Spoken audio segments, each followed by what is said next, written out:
The Beatles' most controversial single? John Lennon versus Paul McCartney, the song that sparked a rift. What happens when two of the greatest songwriters in history can't agree on what makes a hit? Diving into the creative tug-of-war between John Lennon and Paul McCartney is like stepping into the heart of the Beatles' genius and their tension. It's a story of friendship, rivalry, and two musical minds pulling in different directions at the peak of their fame.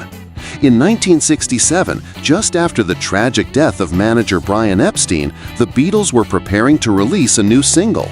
But behind the scenes, a quiet storm was brewing. The debate? Which track should take the spotlight?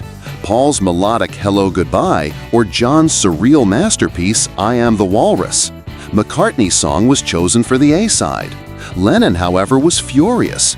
He believed I Am the Walrus was the stronger, more innovative track and viewed Hello Goodbye as a shallow collection of opposites strung together.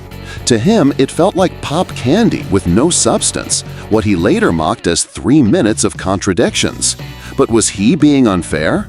Paul, on the other hand, saw beauty in the song's simplicity. For him, it was about duality, the eternal opposites that define our world, yes and no, black and white, goodbye and hello.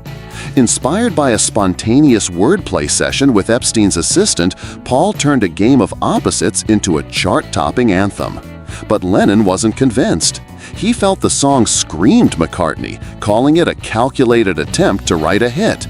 Still, even he admitted the ad-libbed ending they improvised in the studio, where he jumped on the piano, was a rare moment of magic between them.